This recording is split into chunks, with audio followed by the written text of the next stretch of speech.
دوستوں آپ کو یاد ہوگا کہ خان کو جب وزیر آباد کے اندر گولی لگی تھی تو اس کے بعد خان پھر اپنے زمان پارک والے گھر میں آ گیا تھا اور اس نے پھر وہیں سے اپنی پولیٹیکل ایکٹیویٹیز شروع کر لی تھی. یوٹیوبر سے وہیں پہ ملاقاتیں کرتا تھا, وہاں پر بڑے بڑے صحافیوں سے ملاقاتیں کرتا تھا, جتنے بھی رہنما تھے وہیں پر ان سے ملاقاتیں کرتا تھا. اور زمان پارک کے اندر جو سب سے اہم چیز دیکھی گئی تھی, جو اہم بات دیکھی گئی تھی, وہ یہ تھی کہ وہاں پر پختونوں نے, ہمارے پختون بھائیوں نے خان کے ساتھ جو وفا کی تھی, خدا کی قسم اس کی مثال پاکستان کی تاریخ میں کہیں نہیں ملتی ہے. جس طرح سے ہم پختون بھائیوں نے خان کے ساتھ دوستی کا حق ادا کیا, وفا کا حق ادا کیا, ساتھ دینے کا حق ادا کیا. جس طرح سے وہاں پر انہوں نے انتظامات سنبھالے تھے, جس طرح سے وہاں پر سیکیورٹی کے فرائض کو انجام دیتے رہے تھے, جس طرح سے وہ وہاں پر خانسامہ بنے رہے تھے, جس طرح سے وہ وہاں کی صفائی کے خدمات پر انجام دیتے رہے تھے. یقین جانیے پاکستان کی تاریخ میں اتنا زیادہ مخلص ہو کر کسی بھی ورکر نے کسی بھی پارٹی کے لیے کام نہیں کیا تھا جتنا ہمارے پختون بھائیوں نے عمران خان کے لیے کیا تھا, پاکستان تحریک انصاف کے لیے کیا تھا. اور اب دوبارہ ایک اور موقع اسی طرح بھی ہم نے دیکھا ہے کہ دیر بالا کے اندر جس طرح سے خان کے ساتھ وفا کرنے میں ہمارے پختون بھائیوں نے پورے پاکستان کو پیچھے چھوڑ دیا. دونوں ہاتھوں سے ہمارے پختون بھائیوں کو سلیوٹ پیش کیا جانا چاہیے. پولیس ان کو روکتی رہی, ڈنڈے برسانے کی کوشش کرتی رہی, دھمکیاں دیتی رہی, مقدمات کرنے کی کوشش کرتی رہی, دھمکاتے رہے کہ جی تمہارے پر مقدمات ہو جائیں گے, چادر چار دیواری کا تمہارا تقدس پامال کریں گے. مگر خان کے یہ ببر شیر جو ہمارے پختون بھائی ہیں, نہ کسی رکاوٹ کے آگے رک کے کھڑے ہوئے, نہ کسی ڈر کے آگے ڈر کے کھڑے ہوئے, نہ کسی بندے کے آگے انہوں نے اپنے آپ کو نیچا دکھایا, بلکہ یہ ڈنکے کی چوٹ پہ سینہ تان کے آنکھوں میں آنکھیں ڈال کے دیر بالا والے جلسے میں پہنچے, پوری دنیا کو یہ پیغام دے دیا کہ پختونوں کو روکنا ممکن ہی نہیں, ناممکن ہی نہیں, مشکل ہی نہیں, ناممکن ہے. اور ان کے لیے یہ جو پاکستان کے اندر یہ جو 2% کے نون لیگیوں کے لیے یہ جو حرکتیں کی جا رہی ہیں کہ خان کی پارٹی کو روکا جائے, پختونوں کو روکا جائے, تو ان کے بس کی بات نہیں ہے. اور یقین جانیے پاکستان تحریک انصاف نے اب ایسی سے ٹریجڈی ایک بنا لی ہے. خان نے ایک ایسا حکم جیل سے جاری کر دیا ہے کہ نون لیگ کے چھکے چھوٹ گئے ہیں. یہ جو جلسوں میں جانے سے لوگوں کو روکتے تھے, یہ جو FIR کروا دیتے تھے, یہ چادر چار دیواری کا تقدس پامال کروا دیتے تھے, وہ اب ان کے بس کی بات نہیں رہی ہے. کیونکہ خان نے ایک فیصلہ کر کے اپنے ورکرز کو بتا دیا ہے, شیر افضل مروت کے ذریعے پورے پاکستان کے ورکرز کو بتا دیا, اور اس ایک فیصلے کے نتیجے کے اندر اب حالات نون لیگ کے ہاتھ سے نکل چکے ہیں,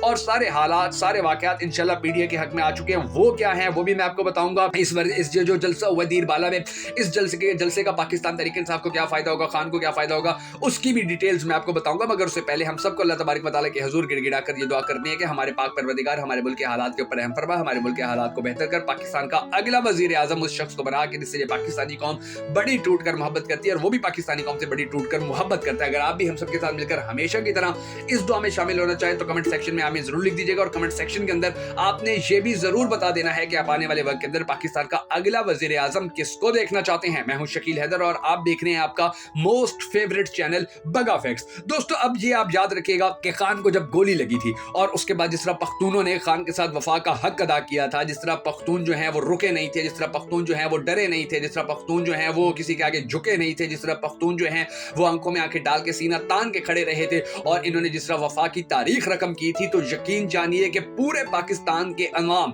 پورے پاکستان کے لوگ, پورے پاکستان کی خواتین, بچے ہمیشہ ان پختونوں کے مقروض رہیں گے, جو بے شک غریب ہیں, جو بے شک ہماری طرح لینڈ لارڈ نہیں زندگی گزارتے ہیں, جن کے گاؤں کے اندر بجلی نہیں ہے, یا جن لوگوں کو ہمیشہ جو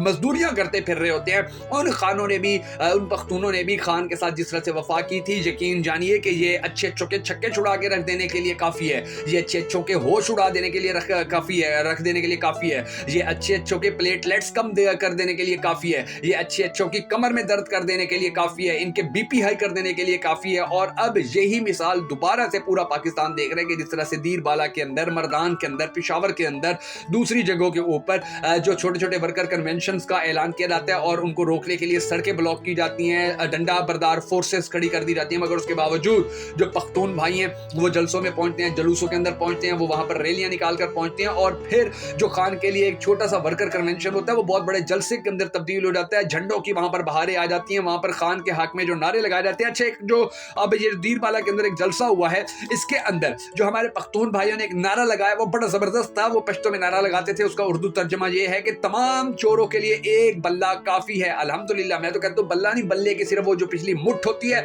وہی ان کے لیے کافی ہے, کیونکہ وہ قلعہ بھی بن سکتے ہیں, اور ان کو جو قلعہ خان نے ٹھوک کے رکھا ہوا ہے, انشاءاللہ پختون بھائی جو ہیں وہ اس قلعے کو اسی طرح مضبوطی سے پکڑ کے رکھیں گے, ٹھکے ہوئے قلعے کو, اور ان کی چیخیں اسی طرح نکلتی رہیں گی. ان کو بچانے والا کوئی نہیں ہوگا, نون لیگیوں کو ان کو کوئی سہارا دینے والا نہیں ہوگا. اور انشاءاللہ خان کے جو پختون دوست ہیں, پختون بھائی ہیں, پختون خان کے جو جانثار ہیں, وہ اپنی وفاؤں کے ذریعے انشاءاللہ آنے والے وقت کے اندر پاکستان تحریک انصاف کو اسی طرح کامیاب کروائیں گے, اور آنے والا